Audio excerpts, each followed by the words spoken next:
For the first time in a Diana story, I was on the side of the royal family, and I was like, girl, get those kids away from her. Where's CPS?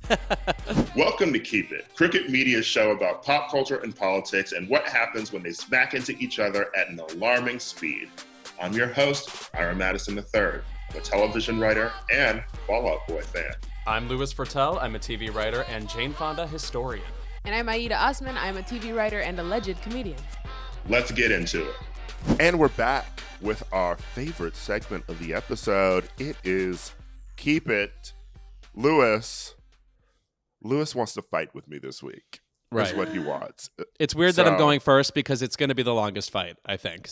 My Keep It is to the movie Spencer. I saw a bunch of movies this weekend, and Spencer, I was surprised to say, was my least favorite.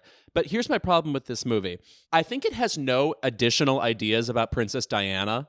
This movie, to me, takes the pre-existing Diana superfan mindset about Diana and just puts it on the screen and says, yes, she was victimized. Yes, she was repressed. Yes, she was incredibly sad and tortured. And yes, no one was there to help her. And that is it.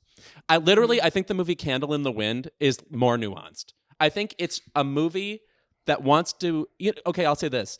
Jackie at least had some additional ideas about Jackie Onassis, which is to say, she was kind of Machiavellian about the legacy of JFK. And they have scenes of her discussing how she researched prior presidents who had been assassinated or died. She was a scammer. Yes, she was a scammer. Whereas Princess Diana in this case, I think is just, it's for people to say poor her at. It's for people who think poor her is an interesting take. And I was just surprised we didn't get more out of it. And I will say additionally, Kristen Stewart, who is giving a thumbs up performance in this movie, I generally enjoy it, still picks one cadence and does it again and again.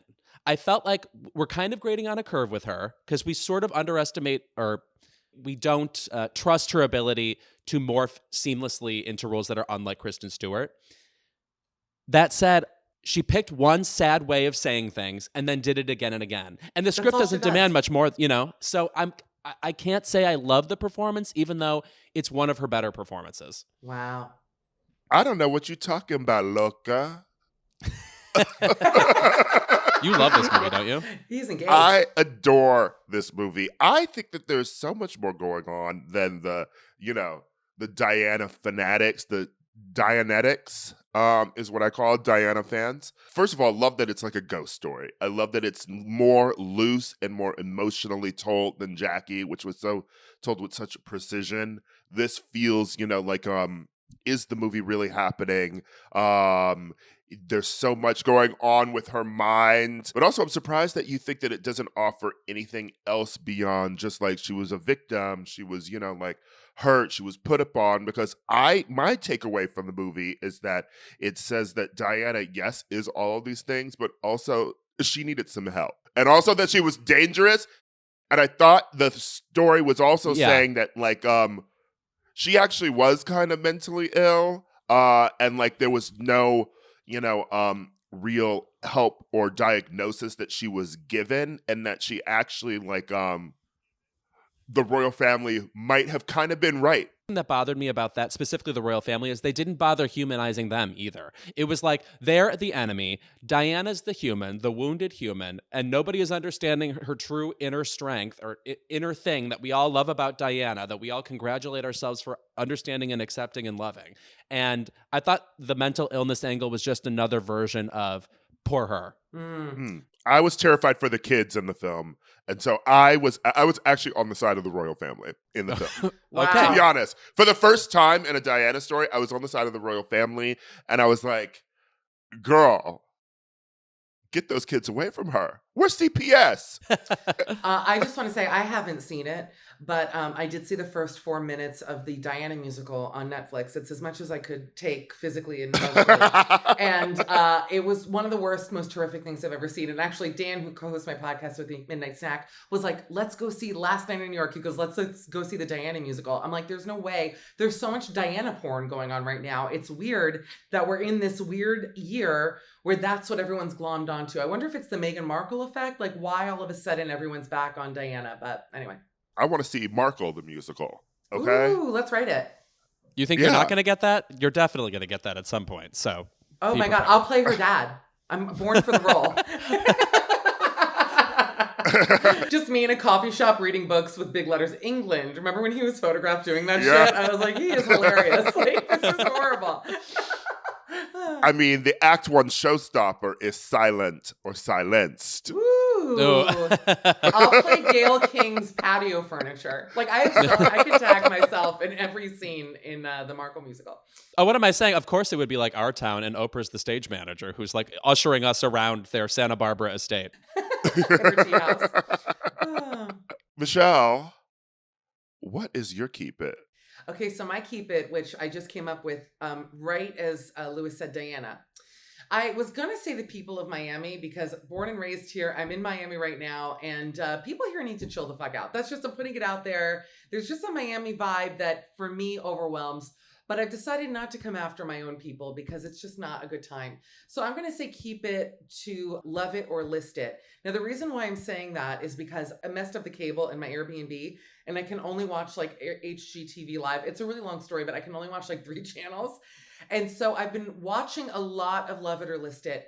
And I've decided that of all the HGTV shows, they have the worst actors on it. Like the couples are so fake on it. They're just like, wow, I really thought we could afford that island. Like they're just horrible. I watch and I'm like, oh, it's like take 7. Like, I was Hillary. I was really hoping for that marble. Like, it's just shut up. It makes me cringe with anger. Hillary's put such a huge dent into that list of things to do that to me it's much more manageable now. And the Baldy, he's like, I don't know, he's like a Batman villain, and he takes him to these beautiful homes. I'm describing a great show. You see these beautiful homes, everyone's so happy. I'm over it.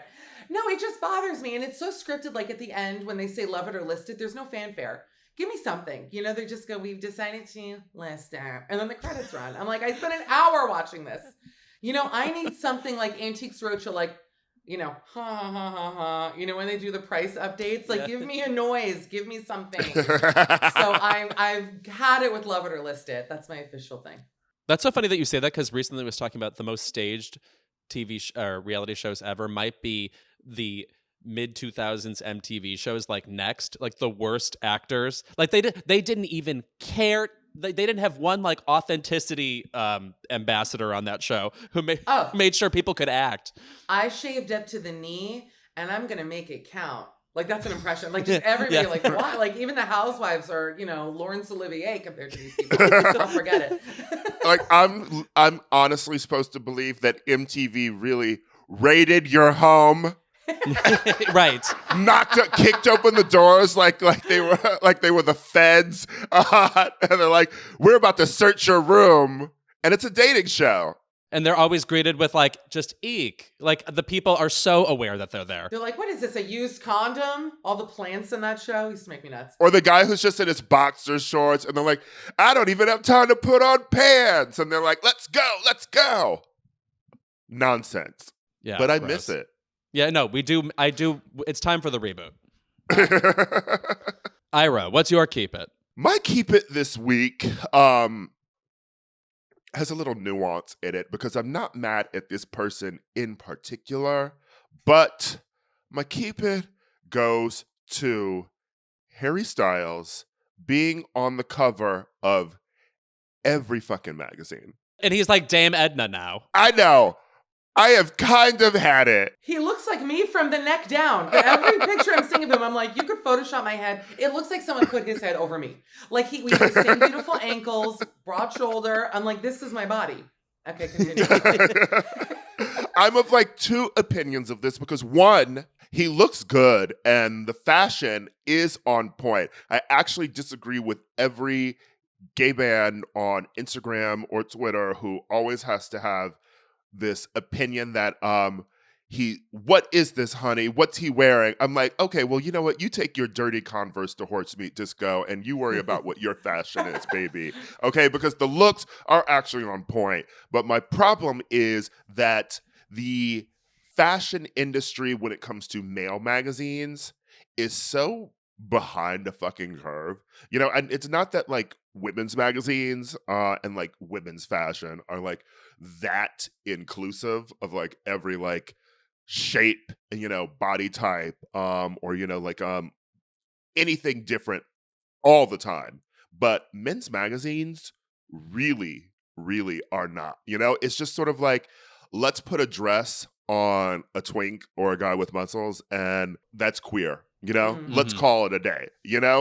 There's really no difference in like the images that we put out of men that we should be attracted to, like on magazine covers or Right. within fashion. It's the same sort of body type that the same fashion people are attracted to. And there's been no push in the other way of like where you see like the Fenty show or something, right? Like there's no internal push for people in men's fashion to have to do any of that. I had to buy swim trunks a couple years ago, and I went to the ASOS men's department because I just wanted like shorts. And then that's when I discovered the ASOS men's Curve. I think that's what it's like. It's their bigger men's clothing. Yes. And ASOS Men's Plus. Men's Plus. And I had never seen, I was like scrolling in awe because it was just all these like chubby, hot guys wearing like mesh t-shirts. I was just like, I've never seen pictures like this. It was really surprising. And then I ordered a pair of shorts that were like quadruple XL and they were too small. Where were we? I'm so sorry. But the thing is, I use that. I do order from that line of ASOS, and I feel like when people see me in like a shirt or like some jeans or something, they're like, "Where is this from?" And I'm like, "Baby, it's from ASOS." Yeah. But you would never know because every other piece of clothing is either that or it's made for someone doing Commedia dell'arte, okay? Which is basically what Harry Styles is doing, okay? Brand. And it's made for the skinny twink from Europe who shops at Zara. Or you have to swing in the other direction. But as you said, that other direction is like you've never seen any person like that on a magazine cover. And it's just sort of, the Harry Styles thing is giving lazy in the sense that it's not queer baiting in the way that like Nick Jonas was on magazine covers constantly, like being sold to gay men. But it is a thing, and it's just sort of like, this is the only attractive body type we know. Also, we're just lazy, so we're just going to put Harry Styles in a dress constantly. It's getting a little repetitive. It's a little repetitive. Yeah, I just want to also say that when you said, "Baby, it's ASOS," it reminded me of Cameron Manheim on Old Red Carpets screaming at the press, like, "Ask me where the shoes are from." And then she goes, "It's Payless, baby." Anyway, that's what you sounded like. That's amazing.